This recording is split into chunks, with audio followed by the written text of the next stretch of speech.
Hello everyone. Welcome back to Bioholic channel. I am your educator Orpita Vishwas and today I am going to discuss about the second part of the digestive system. So let's start.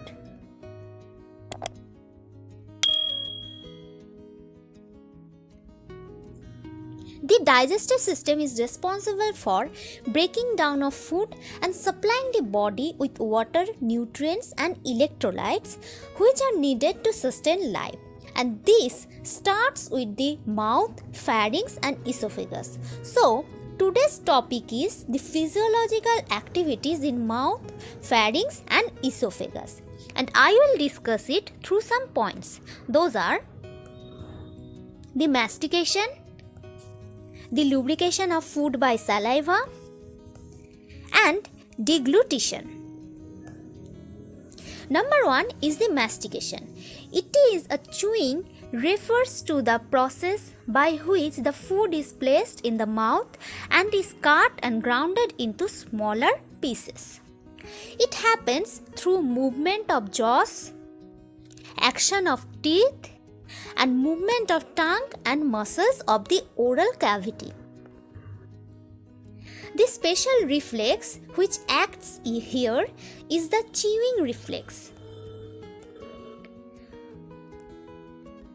which happens by at first the opening of the mouth, then the placing of the food inside the mouth, then jaw muscles are stretched, that happens closure of mouth, and activation of buccal receptors, which ultimately activates muscles of mastication and digastric, lateral, pyrotic muscles.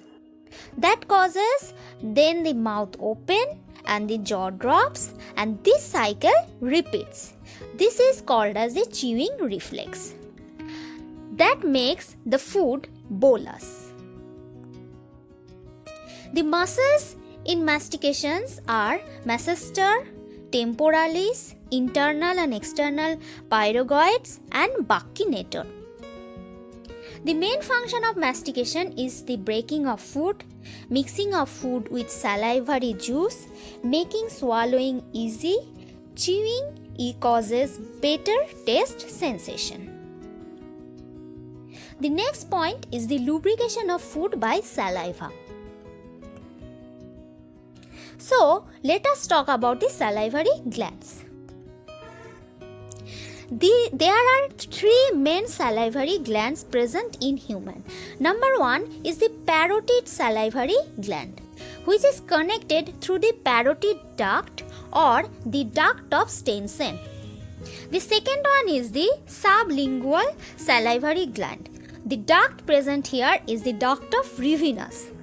And the third one is the submandibular salivary gland. The duct is known as the Wharton duct. The parotid glands are the largest salivary gland present in mouth. It is located near the angles of jaw. And the sublingual gland is the smallest of three main salivary glands and it lies just below the mucosa on the floor of mouth. And the last one, the mandibular, are large salivary gland which lie partly under cover of the body of mandible. Now let us talk about the saliva. 500 to 1500 ml per day saliva is secreted from our body. The pH of saliva rounds around the 6 to 7.4.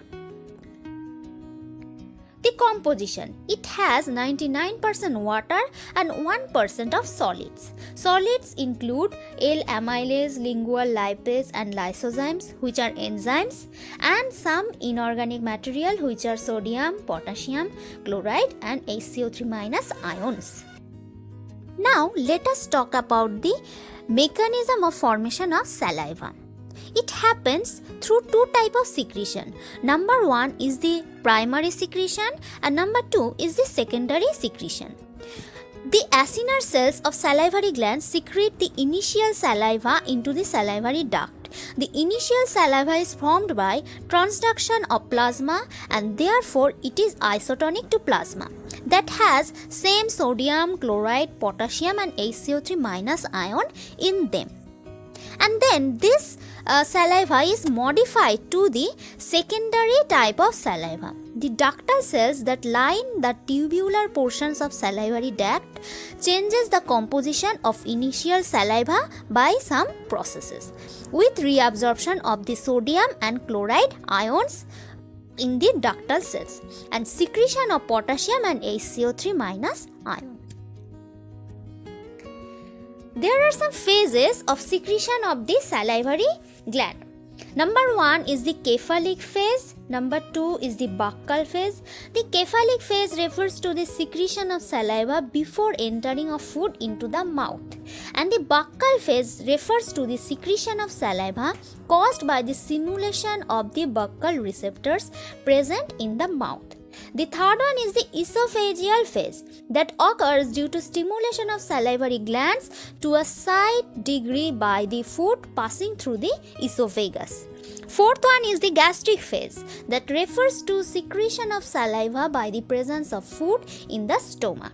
And the last one is the intestinal phase, which refers to salivary secretion caused by presence of irritant food in the upper intestinal part.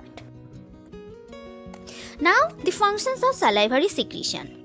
It has protective function, helps in mastication and deglutition, digestion and taste sensation, help in speech, excretion and temperature regulation. The third point, digestion and taste sensation, will be discussed later. Now, the control of salivary secretion. It happens through two parts. Number 1 is the parasympathetic. Smell goes direct to hypothalamus. The parotid gland is connected by nerve to the otic ganglion, and otic ganglion is connected to the tympanic nerve, which goes through to the salivary centers present in the hypothalamus,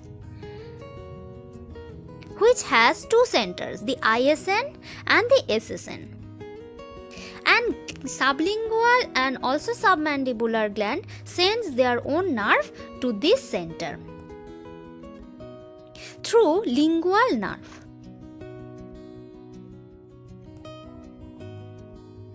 The tympanic nerve goes through the ninth nerve. The lingual nerve goes through the nervus intermedius, facial nerve and the chorda tympani. Now there is a special point which is parasympathetic reflex. It is conditioned which causes due to sight, smell and thought of food, and the unconditions by the receptors present in the buccal cavity that affects the increased secretion of watery fluid or saliva. And now let us talk about the sympathetic part or innervation.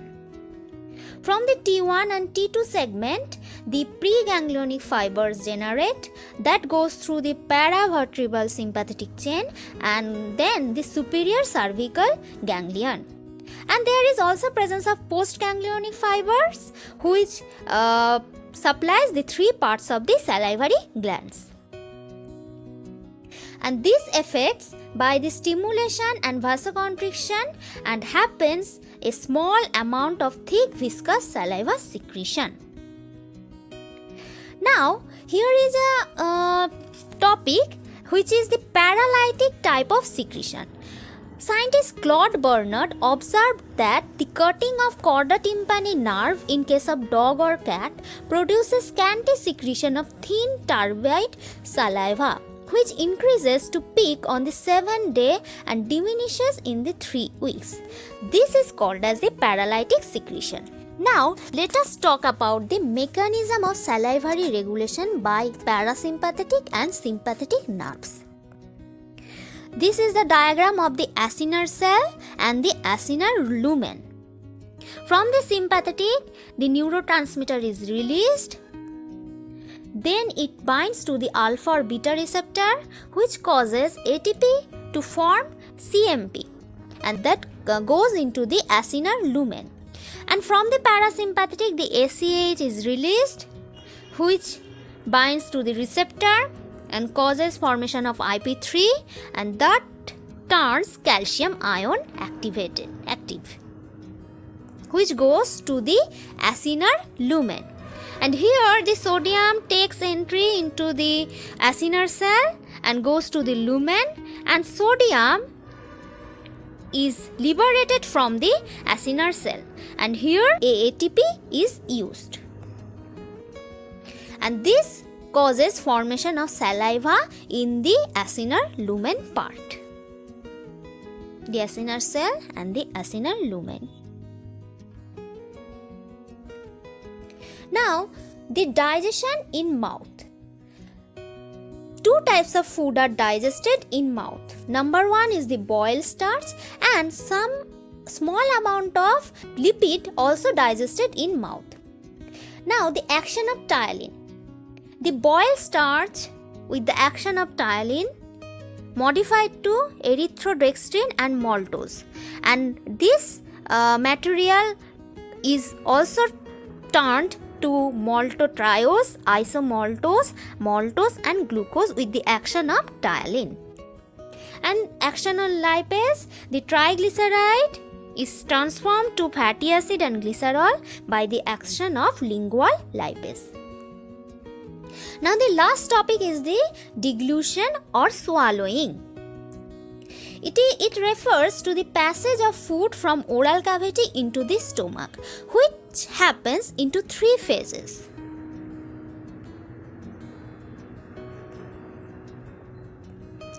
Number one is the oral phase. It is voluntary, and the bolus put over the dorsum of tongue and forced into the oropharynx. It is the first stage of swallowing, and during this phase, the bolus is passed from the mouth. The second one is the pharyngeal phase. It is involuntary, and it took place through the swallowing reflex that will be discussed later. And third one is the esophageal phase, which is done by peristalsis. Now, the pharyngeal phase. It happens through swallowing reflex. The food causes swallowing receptor to be activated, which activate trigeminal and glossopharyngeal nerve. That causes the activation of swallowing center of medulla, and this causes respiration apnea and motor impulse to be generated. Respiration apnea causes deglution apnea, and motor impulse goes through the 5th, 9th, 11th and 12th cranial nerve to the automatic pharyngeal muscular contractions, and the soft palate closes the nasal cavity. That causes food going to the esophagus, and larynx is closed then, and pharyngo-glossopharyngeal sphincter is closed. This whole is called as the swallowing reflex. Now the esophageal phase, which occurs by the esophageal peristalsis. There are two types of peristalsis. The primary, swallowing, then esophagus, then the upper esophageal sphincter is contracted and the food moved down, and there are waves which are 3 to 4 centimeter per second took place, and that causes relaxation of the lower esophageal sphincter, and the food goes right to the stomach area. And second one is the secondary esophageal peristalsis. When the primary esophageal peristalsis is unable to pass the food, then this occurs. The food activates the mechanical receptors that forms wave, and intrinsic nervous system is activated, and this causes removal of food from the esophagus. Now there are some disorders of the swallowing reflex, which are the abolition or the deglutition reflex. It causes regurgitation of the food into the nose or aspiration into the larynx and trachea. Second one is the aerophagia. that refers to unavoidable swallowing of air along with the swallowing of food bolus and liquids.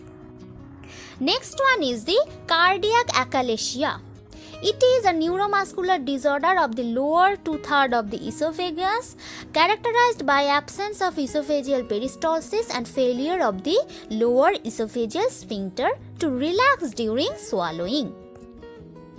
Next is the gastroesophageal reflux disease that refers to a condition in which incompetence of lower esophageal sphincter causes reflux of acidic gastric contents into esophagus.